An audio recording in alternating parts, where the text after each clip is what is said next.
Hi, I'm going to be emphasizing, highlighting some information from Chapter 7 in your book.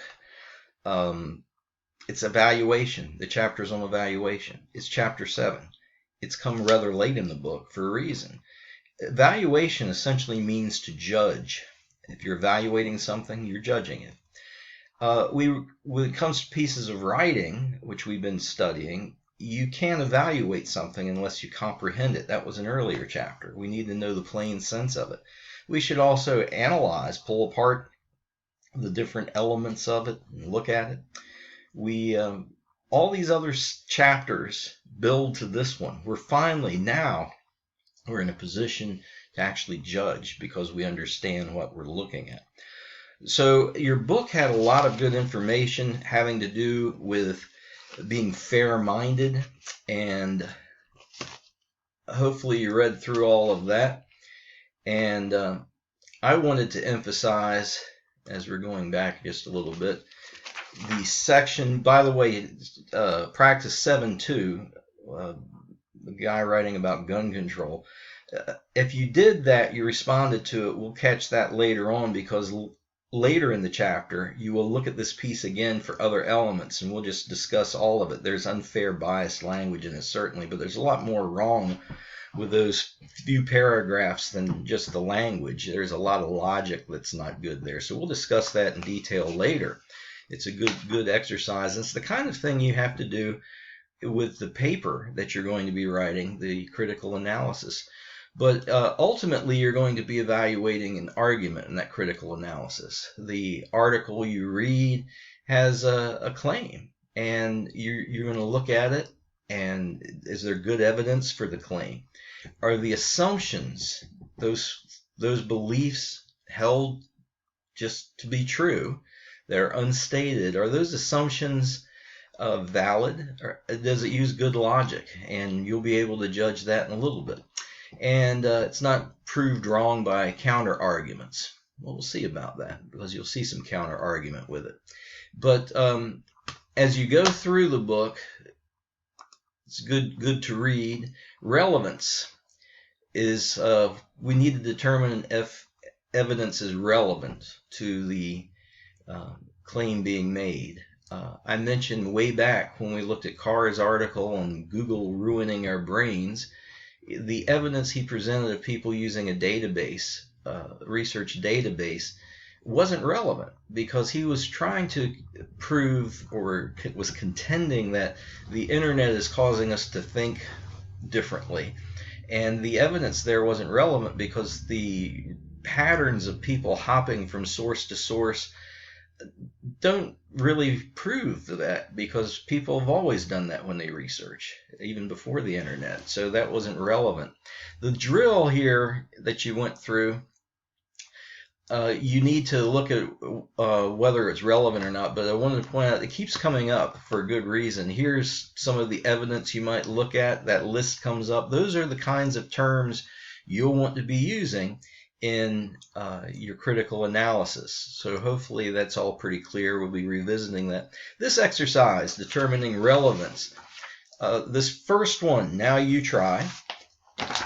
The conclusion, scientific illiteracy is a serious problem in the United States. Well, the irrelevant or less relevant item would be number 3. And again, often ideas aren't totally out in left field. Math certainly is related to science, but for the point being made here, it is irrelevant evidence. Number 2, social media sites help users feel a greater connection with their peers. The irrelevant piece is evidence piece 1. That's kind of pathetic. My goodness. Oh well, hopefully you're not one of those people.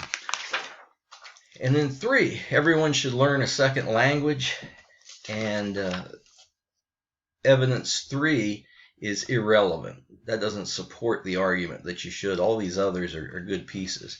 That's a little bit about relevance. This word here, I just wanted to point out, verify sufficiency. That means having enough evidence to support a particular argument or viewpoint. You can regularly question sufficiency. That's a mark of a critical thinker. We could always have more evidence. So sufficiency, we're having a real problem now with sufficiency of evidence. We really don't have enough hard evidence to understand and make decisions regarding the COVID-19 virus, but we're having to act. But sufficiency, is there enough here to support a particular view? Now, telling apart fact, opinion, and reasoned judgment. That's a term. Reasoned judgment is expert opinion, if you will. Opinion is something we all have. Everyone's got one or two. And in fact, a fact is a statement that can be objectively verified. You can't argue with it. It is fact. There's no such thing as a false fact. It's either a fact or not. Facts can be objectively verified, and they're not up for discussion. They also tend to be, if you look at some of the examples of facts, they're a little bit dull, some of them. They're narrow sometimes. You just get used to the idea that a lot of evidence isn't what we could strictly call a fact. And that's not to say it's bad evidence, but there's a whole lot that is used in arguments that aren't facts. So I wanted to get to the exercise you did. I had you skip this. You're welcome. But the next exercise I thought was useful, and I wanted to speak to it. This, you're supposed to distinguish what's fact or opinion. Now, this first one is a fact. It's a fact that the Pittsburgh Steelers have won the most number of Super Bowls as of 2015. Now, they won 5, and so did the Patriots. They've won 5. Both of those facts I don't like. I don't like the Steelers. I think Roethlisberger is just a boring quarterback to watch. He's kind of I'm not saying he's not any good. I just don't like watching the Steelers. They're not my favorite team. But it doesn't matter how you feel. They've won more than your favorite team. That's just the way it is. You can't argue. Number 2 is both. Whether you think the city is charming or not is a matter of opinion. You might not like shrimp and grits and that weird Spanish moss hanging down. But there is a fact here, too. It was established. Historic documents objectively prove that. Michael Jackson's death on June 25, 2009 was the most devastating celebrity death since Elvis died August 16, 1977. Well, that is both. Those dates of death are correct, but whether it's devastating, that's a matter of opinion. I wanted to speak to Elvis because a few interesting ideas I wanted to throw out at you. Elvis died on this date, and I'm sure of it, but there was a large number of people who bought into the idea that Elvis didn't die, that he faked his death because he was tired of being in the spotlight.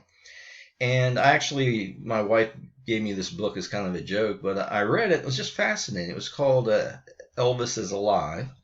This was some years ago, and I read it, and the evidence that was presented for Elvis being alive, some of it was fascinating. Now, this is a fact. If you go to Graceland, where Elvis Presley is buried, his name, Elvis Aaron Presley, is on the tombstone. The problem with it is Aaron is spelled differently on his tombstone than on any other document. Instead of having 1 A, it has 2. Why would that's just crazy? It is a fact. Now, this is an objectively proven fact that this tombstone is incorrectly marked. His draft cards, his Social Security, his taxes, driver's license, birth certificate, everything has it spelled one way, but his tombstone is spelled differently.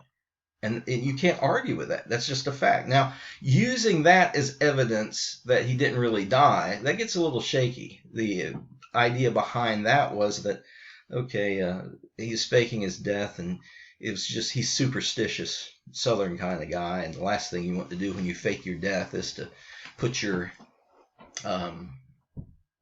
correct name on your tombstone. There are other items that were pretty fascinating, but I think he's dead. He ordered no new costumes for his tour. He was supposed to tour in 2 weeks, and the author contended, well, he didn't buy costumes because he knew he wouldn't be around. He was going to die. So that's how that went. Number 4, Canada stretches from the Atlantic to the Pacific and shares a border with the United States. That is a fact, and it's a boring one. 5 is just pure opinion. 6 is pure opinion. 7 is pure opinion. 8 is both, I think. The reason I'm saying both is Andrew Wyeth's subjects were always about Pennsylvania. And so there's some fact in there. Whether he perfectly captured life, that is definitely an opinion. Number 9 is a good example of a fact. It's just cut and dry, and you can't debate with it. That's when it happened. And 10 is both. Bill Gates did found it, Microsoft, but whether it's more impressive than any of the other computer companies, that is debatable. Now, I want to point out in the book, you should have been looking at some of these items because they're important to what you need to do later on. But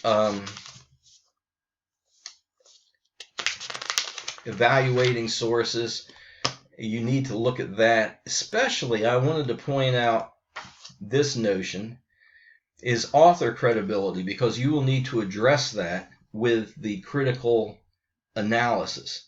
And you have an author's name, you can find out a little bit about the author. You need to ask yourself, does this person have credibility? Is he somebody that has the authority to speak to this? Now, you have to look and consider that. And there's some good ideas here about how to find out if an author is credible. By the way, sometimes the credibility really is a person's a journalist, and that's fine. But you should read through this. That's a page that you might want to mark, and that's something that you will be looking at in the essay that you need to do an evaluation on. So that's all I need to tell you for now, and I'll catch you next time. Bye.